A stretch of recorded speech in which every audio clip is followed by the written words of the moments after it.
지금부터 전해드릴 소식은 단순한 뉴스 속보가 아닙니다. 이것은 21세기 역사상 가장 은밀하고 가장 충격적이며 어쩌면 세계의 질서를 송두리째 뒤바꿀 수도 있는 거대한 지각 변동의 서막입니다. 여러분이 지금 보고 있는 평화로운 베이징의 풍경은 거대한 폭풍 전야의 고요함일 뿐입니다.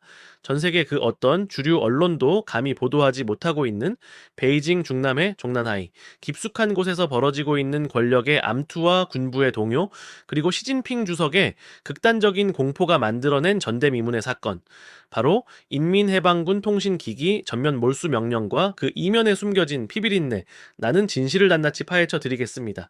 채널을 고정하십시오. 지금부터 여러분은 역사의 목격자가 될 것입니다. 이 모든 사태의 시작점에는 한 남자가 있습니다. 바로 장유샤입니다. 그는 단순한 군인이 아닙니다. 시진핑 주석의 아버지 시중신과 생사고락을 함께 했던 전후 장중신의 아들, 즉 시진핑과는 피보다 진한, 형제와도 같은 관계였습니다.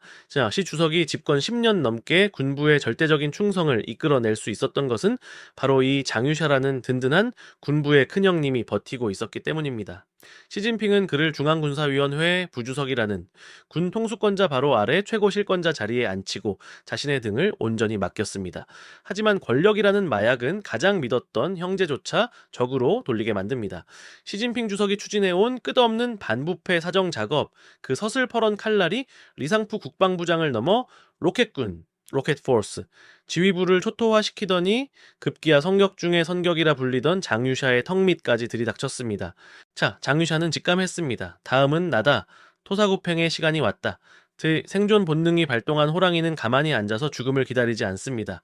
베이징 정가에 떠도는 은밀한 소문에 따르면 장유샤와 그의 추종 세력들은 시진핑의 일인 독재 폭주를 멈추기 위한 극비 계획을 세웠다고 합니다.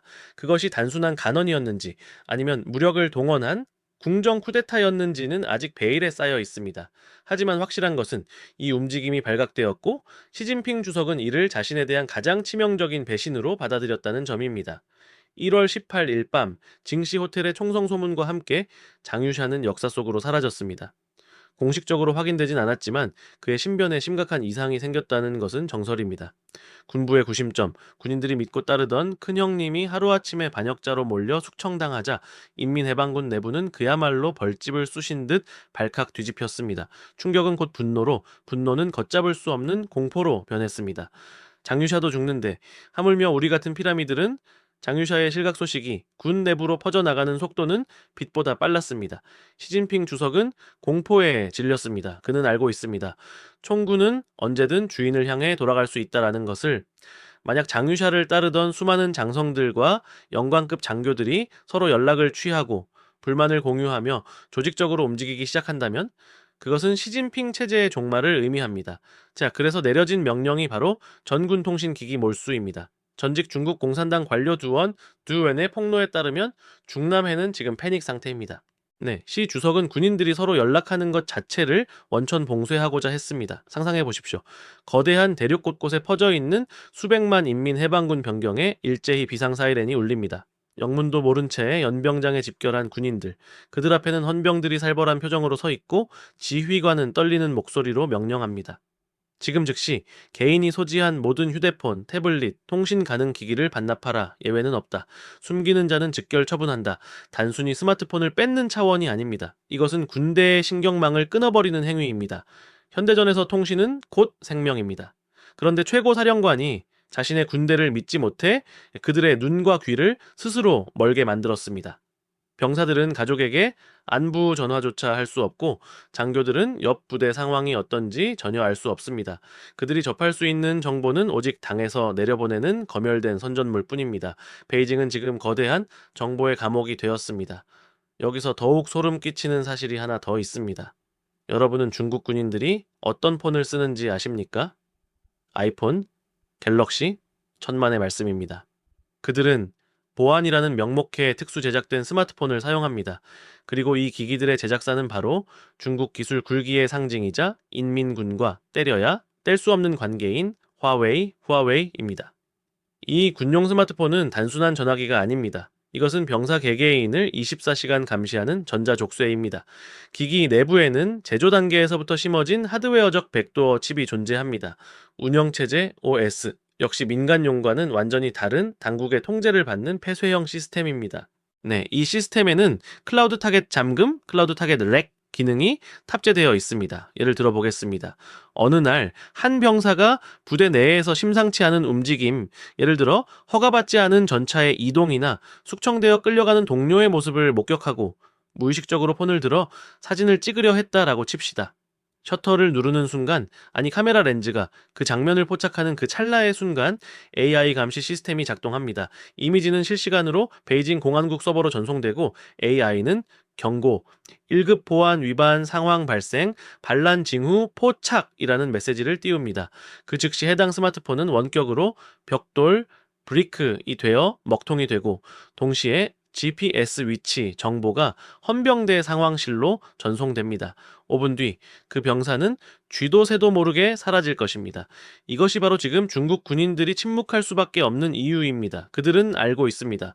빅브라더가 자신의 손안에 있는 작은 기계를 통해 자신의 숨소리까지 감시하고 있다는 것을, 사진 한 장, 문자 메시지 한 통이 자신의 목숨을 앗아갈 수 있다는 공포. 이것이 21세기 중국군의 현주소입니다. 두원이 폭로한 내 친구들이 폰을 뺏기기 직전에 급하게 연락해 모든 기록을 지우라고 했다는 증언은 이 공포가 과장이 아님을 증명합니다. 이 디지털 세계에서의 봉쇄만으로는 안심할 수 없었던 시진핑 주석은 물리적인 봉쇄도 단행했습니다. 현재 베이징으로 진입하는 모든 주요 고속도로와 관문은 준전시 상태입니다. 평소라면 물류 트럭과 관광버스로 붐볐을 톨게이트에는 중무장한 무장경찰과 군 병력이 배치되었습니다. 그들은 단순한 검문을 하는 것이 아닙니다. 자, 차량의 트렁크를 뜯어내고 하부를 반사경으로 훑으며 공항에서나 볼 법한 최첨단 엑스레이 스캐너까지 동원해 차량 내부를 샅샅이 뒤집니다. 무엇을 찾고 있을까요? 폭탄? 무기? 맞습니다. 자, 하지만 시 주석이 진짜 두려워하는 것은 사람입니다. 지방 군구에서 베이징의 상황을 돕기 위해 혹은 시진핑을 제거하기 위해 잠입하려는 결사대 또는 장유샤의 잔존 세력이 고용한 암살자들, 군견, 마약 탐지견이 아닌 폭발물 탐지견들이 컹컹거리며 시민들의 가방 냄새를 맡는 풍경은 이곳이 평화로운 수도가 아니라 포위된 요새임을 웅변하고 있습니다. 특히 주목해야 할 곳은 베이징 내의 핵심 시설들입니다. CC, TV 방송국 본사, 신화통신 사옥 주변에는 장갑차가 배치되었습니다. 쿠데타의 정석 제1장, 자, 방송국을 장악하라. 시진핑 주석은 이를 너무나 잘 알고 있습니다. 만약 방송국이 반란군의 손에 넘어가 시진핑 독재 타도 새로운 혁명위원회 수립이라는 방송이 전파를 타는 순간 게임은 끝납니다.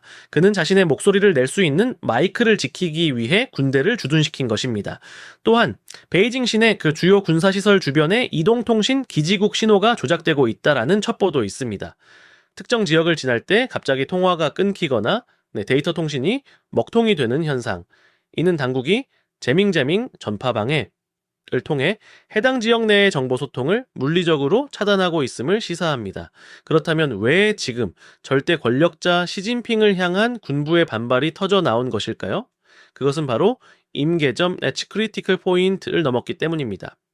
시진핑 주석은 집권 이후 반부패라는 명분을 내세워 수많은 정적을 제거해왔습니다.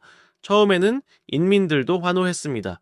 부패한 호랑이들을 때려잡는 모습에 카타르시스를 느꼈죠. 하지만 그 칼날이 너무 깊고 너무 넓게 그리고 너무 오래 휘둘러졌습니다. 군부는 특수 집단입니다. 그들은 명예와 충성심 그리고 전우애로 뭉쳐 있습니다. 그런데 최고 사령관이 자신의 부하들을 끊임없이 의심하고 감시하고 잡아가두고 심지어 가장 존경받는 원로, 장군, 장유샤까지 숙청했습니다. 자, 군인들은 몸열감을 느꼈습니다. 우리는 조국을 지키는 방패인가 아니면 언제든 버려질 수 있는 사냥개인가? 장유샤의 숙청은 군부 내에 잠재되어 있던 거대한 뇌관을 건드린 격이 되었습니다. 순망치한 입술이 없으면 이가 시리다. 장유샤가 사라지면 다음 타깃은 필연적으로 자신들이 될 것임을 직감한 장성들. 그들은 이제 선택의 기로에 섰습니다. 앉아서 죽을 것인가 아니면 일어서서 싸울 것인가. 현재 베이징의 봉쇄는 시진핑 주석이 지방 군벌들의 상경을 막기 위한 방어적 조치일 수도 있고, 반대로 이미 베이징 내부에서 일어난 반란 세력을 고립시키기 위한 포위망일 수도 있습니다. 전자라면 지방의 반란 조짐이 심상치 않다는 뜻이고, 후자라면 이미 시진핑의 통제력이 베이징 시내조차 장악하지 못할 만큼 흔들리고 있다는 뜻입니다. 어느 쪽이든 시진핑 체제는 건국 이래 최대의 위기를 맞이했습니다. 이 사태는 과연 어떤 결말을 맺게 될까요? 몇 가지 시나리오를 예측해 볼 수 있습니다. 시나리오 1, 피해 숙청과 공포 정치의 강화, 가장 유력. 네, 시진핑 주석이 압도적인 공안 통치력을 바탕으로 이번 반발을 무력으로 진압하는 경우입니다. 장유샤와 관련된 수만 명의 군인들이 옷을 벗거나 수용소로 보내질 것입니다. 군대는 더욱 위축되고 시진핑 1인 독재는 완성되는 듯 보일 것입니다. 하지만 이것은 미봉책에 불과합니다. 억눌린 불만은 마그마처럼 지하에서 끓어오르다 언젠가 더 큰 화산 폭발로 이어질 것입니다.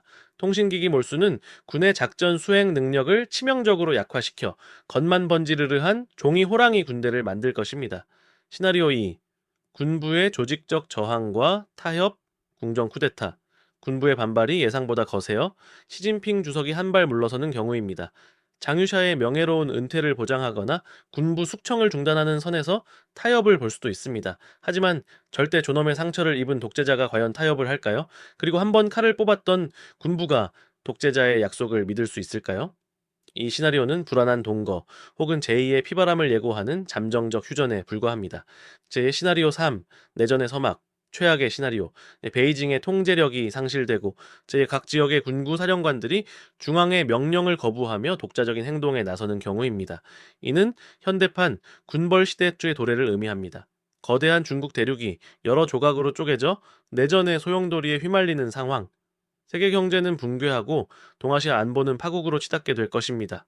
결론, 흔들리는 붉은 제국, 그 끝은 두원 전 관료의 말처럼 지금 베이징의 침묵은 평화가 아닙니다. 그것은 쓰나미가 몰려오기 직전 바닷물이 썰물처럼 빠져나간 뒤에 기이한 정막과도 같습니다.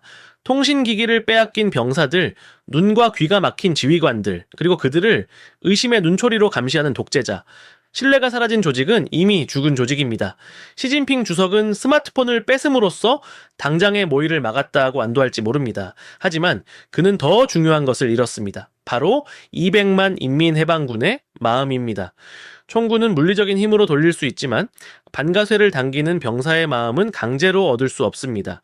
역사는 반복됩니다. 절대 권력은 절대 부패하고 그 끝은 언제나 비극이었습니다. 자신의 그림자조차 믿지 못해 군대의 눈을 가려버린 시진핑 주석, 과연 그는 이 거대한 불신과 공포의 파도를 넘어 권좌를 지킬 수 있을까요? 아니면 자신이 만든 공포의 감옥에 갇혀 스스로 무너져 내릴까요? 지정학의 이면은 이 거대한 역사의 변곡점을 놓치지 않고 24시간 감시하며 가장 은밀하고 정확한 정보를 여러분께 전달하겠습니다. 지금 이 영상이 사라지기 전에 진실을 목격하십시오. 그리고 기억하십시오. 오늘 베이징의 밤은 내일 세계의 아침을 결정짓는 가장 길고 어두운 밤이 될 것입니다. 여러분의 생각은 어떠십니까? 시진핑의 철권 통치는 계속될까요? 아니면 내부로부터 붕괴될까요? 댓글로 여러분의 날카로운 통찰을 공유해 주십시오.